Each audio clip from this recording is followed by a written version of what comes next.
Bitcoin miner CleanSpark has purchased 10,000 new Bitmain miner S19J Pros for $28 million after credits and discounts, a significant markdown from the manufacturer's listed price.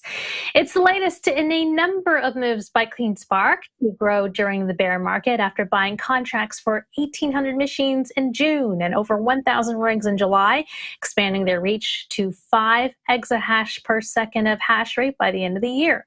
Joining us now to discuss is CleanSpark Chief Financial Officer Gary Vecchiarelli.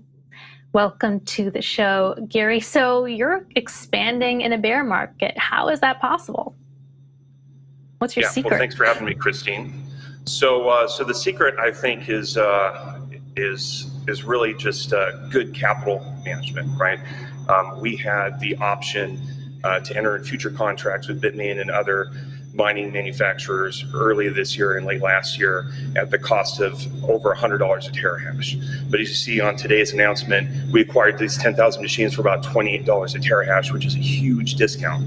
And we didn't really want to lock up a lot of capital in long-term contracts because we did feel like the market was getting a little top-heavy from a mining equipment perspective. And so by us just sitting on the sidelines and looking at our crystal ball, we've actually been able to acquire these miners for a much greater discount than what would have happened earlier this year or later last year. We also saw mining difficulty rose last week, so it's more difficult to earn rewards as a miner, and BTC price is down. So how are most miners faring during this tumultuous time?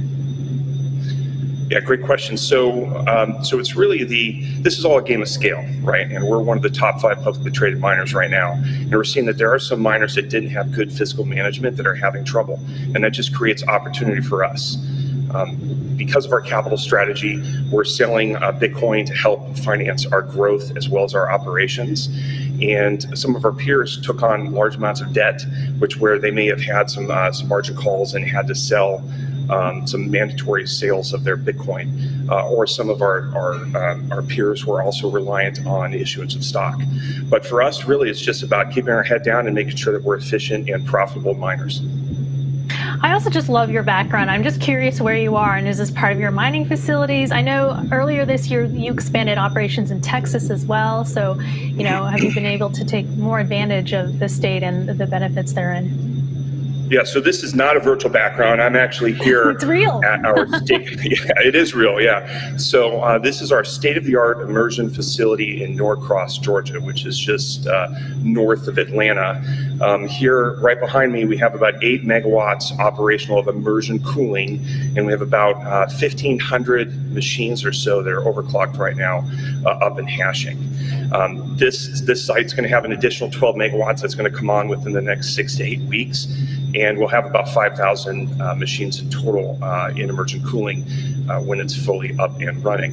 With respect to Texas, we're actually not up and running in Texas yet, but we did announce a deal with our partner Lancium, where we expect to have 200 megawatts of co-location hosting in the state of Texas first quarter of next year, and then we have an option for an additional 300 megawatts through December 31st of next year. So we look very much forward to participating in the Texas market.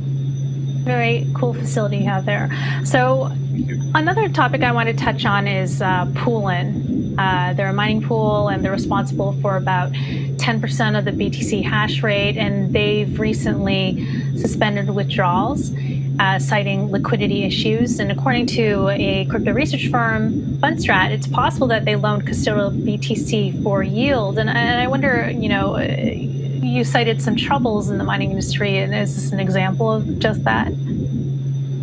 Yeah, great question. So we're part of a big contributor to the Foundry Pool, and we feel really comfortable participating in the Foundry Pool. But when I talk about miners potentially having issues, there was a point in time when it was very en vogue for miners to hodl all of their balance. And we came out on our Q1 call where we said, hey, look, we don't think that the 100% hodl strategy is sustainable. That's why we were selling, a good portion of the Bitcoin that we mined, because we almost saw that as a hedge against the price of Bitcoin. And come to find out, our crystal ball was correct, because we ended up selling Bitcoin at much higher prices. Where miners got into trouble, I believe, is when they had a large hodl balance of Bitcoin on their balance sheet, and then they would borrow against it sometimes it's 60 to 70% loan to value rates. And when Bitcoin prices dropped, they had to either bring additional capital to the table or they had forced liquidations. And so it's ultimately where miners ran into trouble. And of the amount of Bitcoin that we do hodl, we don't borrow against it. We see that a means of liquidity that we want to tap for growth capex. Yeah, Fundstrat was also saying that Bitcoin miners can stop contributing hash rate to Poolin and redirect computing power to other existing miner pools. You mentioned that you don't contribute to the Poolin pool. You're with Foundry, but will we see folks moving away from Poolin? Is that pretty commonplace in the mining industry? Yeah, look, this is just hot off the press. It's not something that's really on our radar because, again, we're comfortable with Foundry. But that's one of the great things about Bitcoin, right, is that you can very quickly redirect your hash rate to other pools and do what's best for your company and organization. And I think that just makes a lot of sense because if miners need the liquidity and their Bitcoin's tied up in the pool and they're not able to withdraw that Bitcoin, they're going to have to do something. And redirecting hash rate is probably the most immediate way to make that happen.